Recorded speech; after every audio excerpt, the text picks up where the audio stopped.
Tonight on Bear News, we break down some of the information released in the UNC Annual Police Report. And the wait is over, and we finally know the lineup for next year's Greeley Stampede. Well, most of it. Thank you so much for tuning in. I'm Gavin Burlack. And I'm Ben Shoemate. And as fall comes to a close, there also comes the stress of signing up for classes for the spring semester. Classes are already open for spring 2020, but don't get ahead of yourself. You still need to meet with your advisor first to acquire your 6-digit PIN number. But by now, everyone is able to sign up for classes. For new students who are taking 14 credits or less, today is the first day to sign up. And there is also the fall-spring interim session, also known as winter break. Classes for then are still available, and you don't need a PIN to sign up. Just go on URSA and select which term you would like to sign up for, and select the classes of your choice. Good luck getting into those classes, Bears. Oh, and you'd better hurry. University police report an increase in the number of rapes on campus. This is one of the statistics contained in the UNC 2019 Annual Campus Security and Fire Safety Report, which is available online. The report shows the number of reported rapes on campus increased to 18 cases this year compared to the 11 reported in 2017. Other notable increases came in the area of drug and alcohol violation referrals. The report showed 64 drug violations compared to the 26 in 2017. And alcohol violations increased from 74 in 2017 to 95 in this year's report. The report deals with a wide range of subjects from crime statistics on Greeley's campus, as well as the Loveland, Denver, and Colorado Springs campuses. The report also provides extended campus and community members with resources ranging from medical care, police department phone numbers, and hotlines for sexual assault victims. UNC's police department offers a lot of information and services for students, including the escort program, ride-along program, and records like the daily crime and fire logs. A recent snowstorm put UNC's annual psychological research forum on a pause, but they moved the event to this week, much to the delight of aspiring research assistants. Professors met in the Aspen Suite of the UC to present their research and talk about opportunities for the students. UNC Associate Professor Molly Jamison rounded up the night talking about her work on math anxiety. Jamison received the Sears Helgoth Distinguished Teachers Award this year for her excellence in instruction. I'm primarily a math anxiety researcher, and I look at kind of the attitudes and emotions that are related to math anxiety. So looking at like, why do some people become math anxious? Why do other people not? Kind of what are the things that contribute to the development of math anxiety? And then also, what are some things we can do that minimize people's math anxiety or help them learn how to control it? I developed and published a developmentally appropriate scale for math anxiety for elementary school kids. The scale has actually been translated to about 8 different languages, has been used in dozens of research studies all around the world. One of the reasons I became a professor was not actually to do research. Like, I love research. I think it's really interesting. I like asking questions and answering questions. But I became a professor because I love teaching and I love the ability to have a positive impact on other people's lives. And so I just early in my career got really interested in how do I be a good teacher? How do I be an even better teacher? So that was something I started researching, not scientifically, but just personally. And so when I came to UNC, where teaching is really valued, there's a big emphasis on being a good teacher, I felt like it really raised the bar for me. My big philosophy is to practice what I preach. Like almost every single one of my classes that I teach is current or future K through 12 teachers, future school psychologists or counselors, and future professors. So literally I'm teaching people how to teach. She also discussed some tips on controlling the effects of math anxiety on the UNC News Service podcast on SoundCloud. If you'd like more information about Jamison's work, you can reach out to her via email at molly.jamison@unco.edu. Who here loves to listen to music? I know I do. And there is good news for us music lovers. The Greeley Stampede officials have announced half of their lineup for next summer's Summer Concert Series. Bear News reporter Caitlin Stoddard has the names of the artists coming to Greeley. Hey Bear community, I am Caitlin Stoddard reporting for Bear News. As some of you may have known, last week at the men's basketball game at halftime, Stampede officials announced half of their lineup for next summer's concert series. And you know the lineup I think is okay, but also please know that they have not announced who the rock band will be, and who will be on the free stage. So, without further ado, let's see who is coming to our Stampede next summer. Country artist Chris Young will be performing next summer at our Greeley Stampede. Country artist Brett Young will be performing for us next summer. Country artist Low Cash will be coming back to Greeley to perform for us next summer. Performing for us next summer will be mega country star John Party. And Christian artist Lecrae will be joining us as well.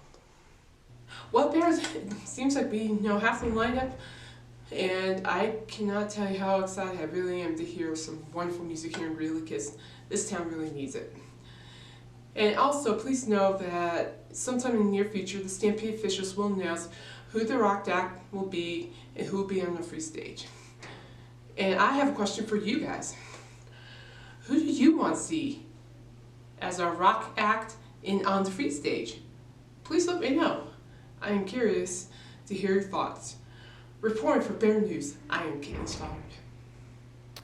Well, so far the lineup looks promising, and we hope Stampede officials can find a great rock act to round out the event. And when more information becomes available, we will let you know. Ever wondered what the year 2030 will be like? Hoverboards, flying cars, but it turns out we have a pretty good idea of what UNC will be like. And a member of Greeley's finest got the chance to show off some of their skills in the Big Apple. All that and more coming up. The University of Northern Colorado Board of Trustees adopted President Andy Feinstein's vision for 2030 called Rowing, Not Drifting. The board approved the document at their November 15th meeting after making minor changes to the introduction. The changes acknowledged UNC's personalized approach to the liberal arts education. The vision statement is broken into 5 categories, the first being that students come first. In the students first category, the plan calls for the university to be student ready and eliminate barriers that inhibit student progress. The vision says the university will be known for excellence in career readiness and empower students to make a difference through leadership, involvement, and advocacy.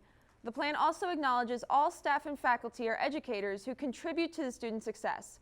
In the Empower Inclusivity area, the vision statement says university diversity is a distinct advantage and the university celebrates and nurtures.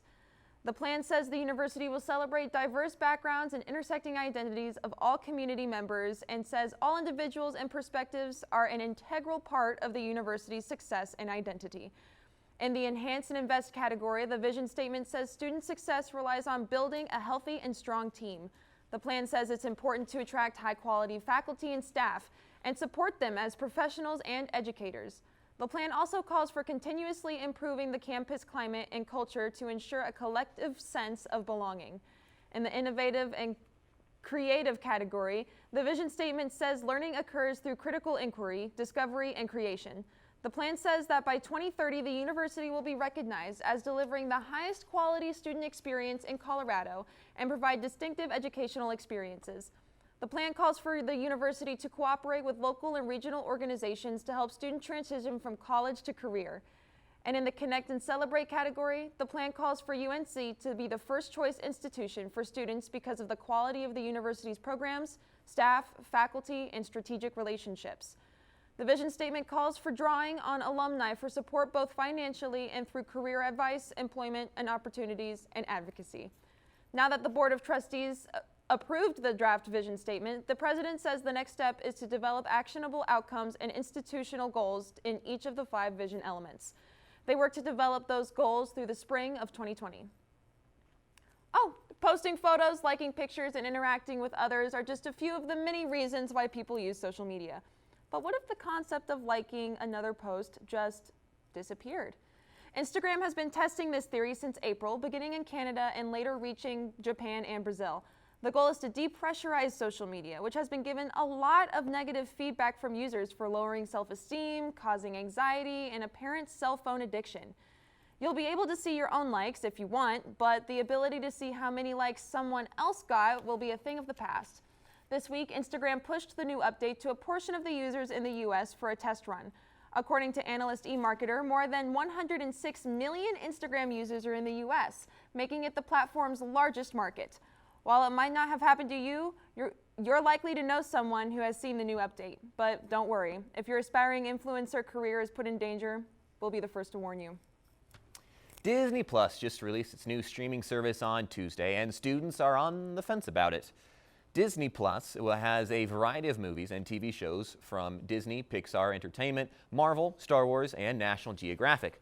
Disney Plus also has Disney Channel original movies and TV shows. Replace Netflix with Yeah, Disney Plus. definitely. Because Netflix, like, it gets boring after a while. Like, honestly, I feel like Netflix is just good for shows. Like, for movies, it's kind Yeah, of they make some hard to good find some. news. They make their own good stuff. Yeah. But Disney, like, Disney obviously is way better. Still on the fence. I have enough Disney on DVD and VHS that I can't really justify paying that much, especially on a college budget. But if my parents get it, then I will be more than happy to use their account. It will be interesting to see how this affects other streaming services such as Netflix and Hulu, now that Disney is pulling all of its content from these services as current rights contracts expire. Now, the first word you think of when I say police officer might not be blacksmith, but in this one case, it is true. A Greeley police officer flew to Brooklyn, New York to show off some impressive blacksmithing skills on national television. Officer Johnny McNerney competed against 3 other blacksmiths on the most recent episode of the History Channel's Forged in Fire, which aired last week. McNerney survived 3 eliminations round by showing his expertise in forging a variety of weapons to be judged by a panel of experts in forgery. The officer has 17-year history in horseshoeing, eventually leading him to compete around the world for 4 years on the American Friars team. It was evident that this training gave both him and his hammer a competitive edge during the event. McNerney admitted that he and his family have been fans of the show for years, so he felt it was about time for him to apply for the competition. The final round called for a replica of General Patton's saber, which was new for McNerney. Yet his technique was able to really steal the show, snagging first place over his opponent. His opponent just couldn't handle the heat. To watch McNerney's fierce blacksmith game, you can tune in to General Patton's Saber, Season 7, Episode 2 on History.com. Scams and hacks happen all the time to the least suspecting, but a classic quarter-cutting con has made its way back to Greeley, and pawnbrokers aren't too happy about it. This one involved unknown scammers selling gold on the streets.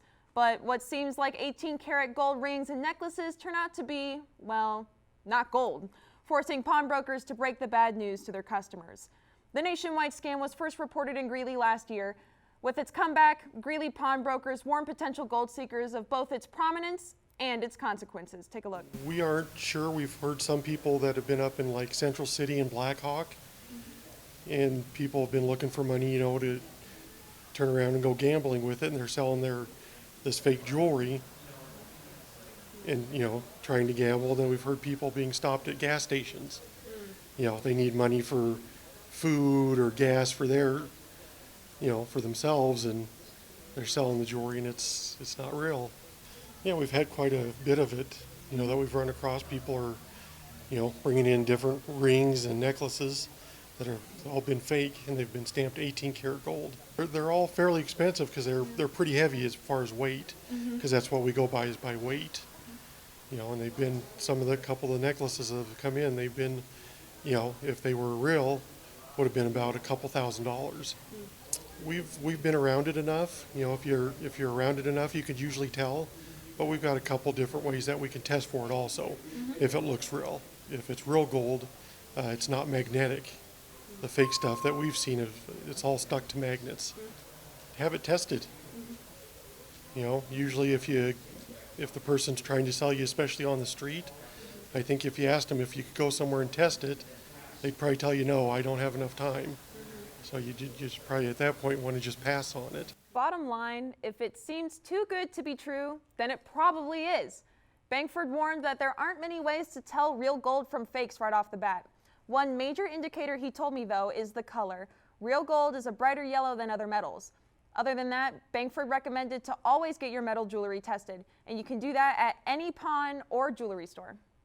Yes, and coming up in sports, the Bears wrestling team hit the mat in a triumphant return this past week. And the football team went up to North Dakota this past weekend and played a close game till the end. But which team came out on top in the shootout? Well, Tanner Schwint has the answer coming up. The UNC wrestling season began with a bang last weekend. The Bears won 7 of their 10 matches against the West Virginia Mountaineers on Saturday. Their final team score, 31-10. Billy Higgins, Alan Clother, Dalton Robertson, Jace Colzer, Masha Schwartz, Brody Lamb, and Andrew Olirez all nabbed wins for the Bears. But the real attraction was true freshman Masha Schwartz, who shut out his opponent Lucas Sieber in the 133-pound class 22-7 in front of a captive audience. The evening's letdown was Jacob Seeley's loss at 197 pounds to Noah Adams. Overall, this Northern Colorado's first win against West Virginia since joining the Big 12 in 2015. They'll be at Fresno State this Saturday, but won't be back at home till January. You can watch all of their matches on Flow Wrestling. UNC women's basketball pulled themselves out of a 3-game losing streak when they beat Southern Methodist University 61-52. That's the first win of their regular season. It was a slow game for Northern Colorado until things picked up at the end of the second quarter. The Bears spent a lot of the third quarter cutting down SMU's lead, but cut it down they did. Alexis Chapman was the high scorer of the night at 20 points, but some of the team's freshmen are also really coming into their own. For example, Alicia Davis scored 9 points and picked up 6 rebounds and 3 blocks for UNC. Half the team this year are freshmen. The women's volleyball team had back-to-back games last weekend against Idaho and Eastern Washington. Friday night, the Bears swept Vandals 3-0. The Vandals were within 2 to 3 points before UNC took each set. And from Idaho to Washington, the Bears didn't slow down as they also swept the Eagles 3-0. These sets weren't as close as against Idaho, but with this win, the Bears locked down the top seed in the Big Sky Tournament in Sacramento. The Big Sky Tournament comes up November 28th to the 30th, and you can catch all of those games on Pluto TV. But the Bears season isn't finished. Their next 2 games are here in Greeley. The first game is tonight at 7 p.m. against Portland State, and at 7 p.m. on Saturday, the Bears wrap up the regular season against Sacramento State, and you can watch both of those games on Pluto TV as well. The UNC men's basketball team had a tough road trip over the weekend. After trailing Northern Iowa by 8, the Bears pulled off a comeback that sent the game to overtime. But that overtime, well, it was just too much time for the Bears. UNC scored only 7 points, while Northern Iowa added 12. And that means the Bears fell just short. On Monday, the Bears traveled to West Virginia for a Big Sky versus Big 12 matchup, and that didn't end well either, though the Bears did keep it close. The Bears trailed the Mountaineers by 10 at the half and tried to cut the deficit in the second half, but couldn't get closer than 8. That puts the Bears' season record now at 2-3. The Bears tip off against Boston University Tuesday at 1 p.m. down in Cancun, Mexico. Okay, I know it's not March, but a ticket to the big dance is still a ticket to the big dance. And the women's soccer team were able to get a ticket to that big dance after winning the Big Sky Championship. Their dance began this past Saturday in Boulder, but unfortunately, that is also where it ended. Although President Feinstein gathered a small crowd of Bears to root for them, the Buffs outplayed the Bears big time. The Buffalo won the game 6-0. The Buffs put 6 goals in the net off 9 shots on goal. The Bears had 6 shots total, with only 1 of those being on net. The Bears ended their season with a 9-11-4 record. Football for the Bears went up to North Dakota over the weekend, and it didn't end well either. The Bears lost 45-38 Saturday. If it's any consolation at all, they were only a touchdown short of a win. For the Bears this year, that's pretty good. Wide receiver Jaron Mitchell had a big game, finishing with 2 touchdowns and 242 yards in the air. That's the 4th highest number of yards of any UNC game in history. Quarterback Jacob Knipp also landed 3 touchdowns for the Bears. Knipp also orchestrated some impressive plays, including a 75-yard bomb to Sam Flowers for a touchdown. At the end of the day, it wasn't enough, but Northern Colorado players can give themselves a pat on the back. The final game of the season is this Saturday against Cal Poly. If you can't make it to Nottingham Field, you can watch it on Pluto TV on channel 541 or listen to it on 1310 KFKA. Guys, the football season's just about ready to wrap up, But honestly, I think the team to watch is going to be the UNC Bears wrestling team. Greeley Central native Andrew Olirez is going to be fun to watch. He's a true freshman as well, but ready to turn the page on some of these sports here because it was a little bit of a rough season for the Bears. Oh, definitely. I definitely think the wrestling team will be a lot better, maybe. Hopefully we'll get a good shine. I think better's Better. They're off to a better start than their football team was. So, There we go. I mean, they won. There we go. Well, once again, we have come to the end of our show, but we can't tell you to tune in next week because we will be eating turkey. Yes, that's right. There will be no show next week, but be on the lookout for 2 weeks from now for a very special episode. And as always, have a great weekend. Good night.